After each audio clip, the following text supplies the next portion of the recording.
Les députés n'ont plus de salaire aujourd'hui. Ils n'ont que des indemnités de session. Les salaires des ministres ont été diminués au maximum. Je vous remets officiellement les clés donc. Merci, Excellence. De ces hôpitaux de campagne.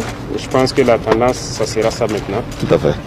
Tu as vu le jeune Traoré, ce qu'il est en train de faire? Il a attendu quel CEDEAO? Il a attendu quelle aide internationale? Hôpitaux, routes, agriculture. Il a attendu qui? Mais il faut prendre les bons exemples et les appliquer, c'est tout, il n'y a rien à faire. Avec beaucoup de fierté et également beaucoup d'honneur que nous avons reçu ce matin des mains de son Excellence le Président du Faso, les clés des différents engins que vous voyez ici en arrière-plan, qui sont destinés à renforcer les capacités de l'Office national des barrages et des aménagements hydro-agricoles et également de la Société nationale de l'aménagement des terres et de l'équipement rural. Les Burkinabés sont un bel exemple de ce qu'ils sont en train de dire. Aujourd'hui, là, ils transforment la tomate au Burkina sur place. Aujourd'hui, nous sommes fiers du capitaine Ibrahim Traoré qui fait un travail excellent. Avant qu'il n'ait pas le pouvoir, il n'y avait pas de verdure au Burkina Faso. Les députés n'ont plus de salaire aujourd'hui. Ils n'ont que des indemnités de session. Les salaires des ministres ont été diminués au maximum. Je préfère Ibrahim Traoré 100 000 fois que ton drame, ce dramatique à la tête de mon pays. Cher abonné, le capitaine Ibrahim Traoré est passé à la vitesse supérieure. Le développement au Burkina Faso évolue déjà à une vitesse exponentielle dans tous les secteurs. Même les activistes politiques qui étaient contre lui ont déjà changé de camp et parlent en sa faveur. Il vient de lancer les hôpitaux mobiles au Burkina Faso, pour sauver les vies dans les zones les plus reculées du pays, en cas de menaces subies par les soldats de l'armée, des catastrophes naturelles, des épidémies et bien d'autres. Je vous laisse d'abord écouter cet extrait. Je vous remets officiellement les clés donc. Merci, Excellence. De ces hôpitaux de campagne. Je pense que la tendance, ça sera ça maintenant. Tout à fait. Le temps d'évacuer souvent certains blessés, on les perd en route. C'est de faire en sorte d'avoir des hôpitaux assez modernes à l'avant et de soutenir les troupes. Merci. Donc bon usage, merci bon bien. change. Merci, Excellence. Merci bien.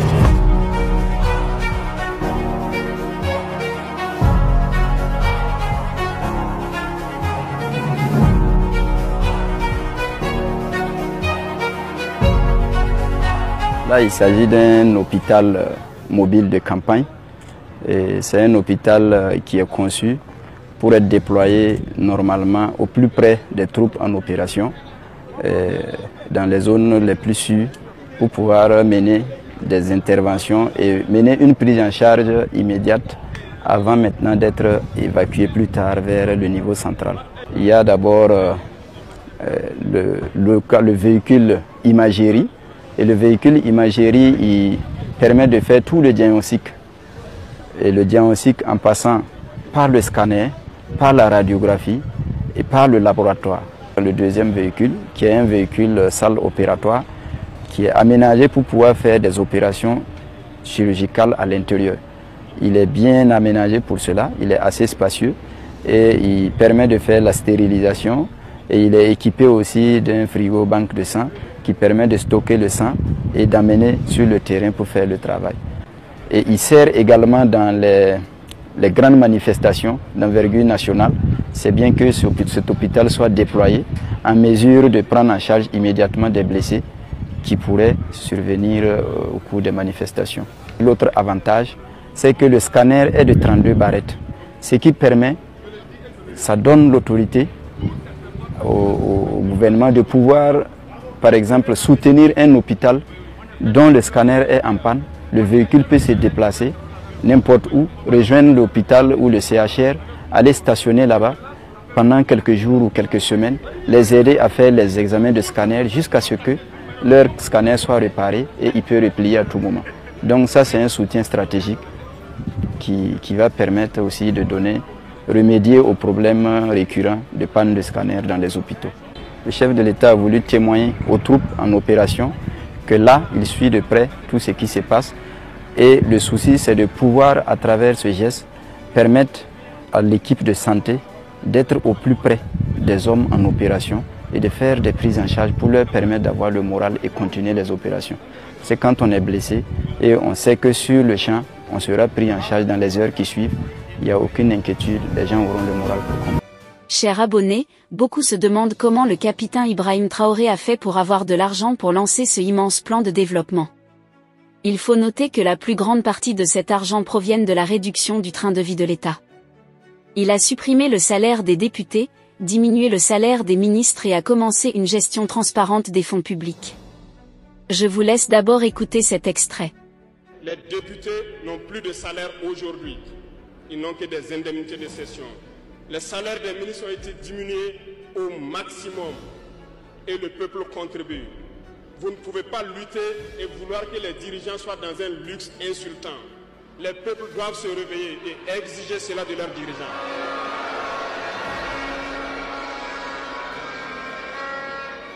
Et pour terminer, je lance donc un appel à tout le peuple de l'AES, à travers vous, pour qu'ils restent unis et solidaires.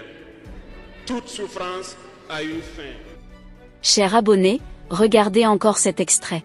Avec beaucoup de fierté et également beaucoup d'honneur que nous avons reçu ce matin des mains de son Excellence le président du Faso, les clés des différents engins que vous voyez ici en arrière-plan, qui sont destinés à renforcer les capacités de l'Office national des barrages et des aménagements hydro-agricoles et également de la Société nationale de l'aménagement des terres et de l'équipement rural. C'est la traduction en actes concrets de la vision de son Excellence le président du Faso, qui a bien voulu, en cours d'exercice budgétaire en 2024, faire une allocation supplémentaire de 13 milliards de francs CFA qui était destinée à l'acquisition de ces engins. Et quelques mois plus tard, nous voici bien sûr en face de ces engins. Nous les avons reçus et également nous avons pris engagement devant son Excellence le président du Faso de les mettre au travail dès les jours qui vont venir.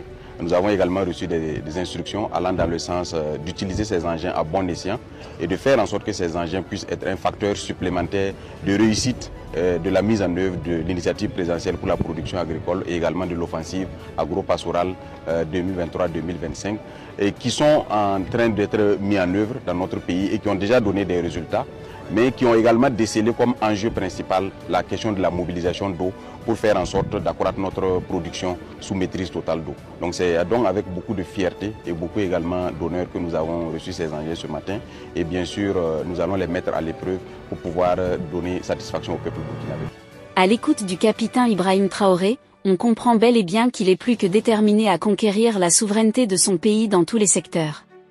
Ses actions parlent déjà au-delà des frontières burkinabées et africains. En réalité, le capitaine Ibrahim Traoré est un bon exemple à suivre par d'autres chefs d'État africains.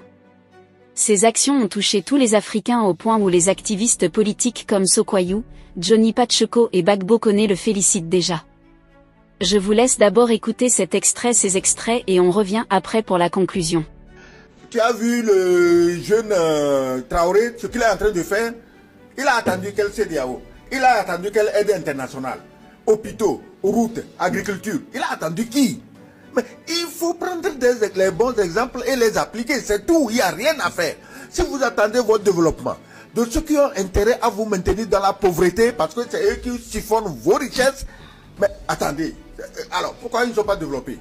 Pourquoi le Niger n'est pas développé? Il fournit au moins 70% de l'uranium de toute l'Europe, ils sont tous dans l'obscurité là-bas.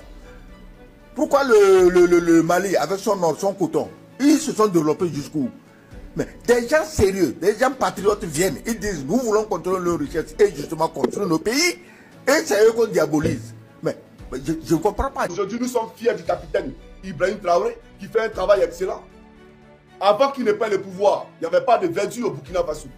Aujourd'hui, il y a de la verdure parce qu'il a encouragé le peuple burkinabé à entreprendre.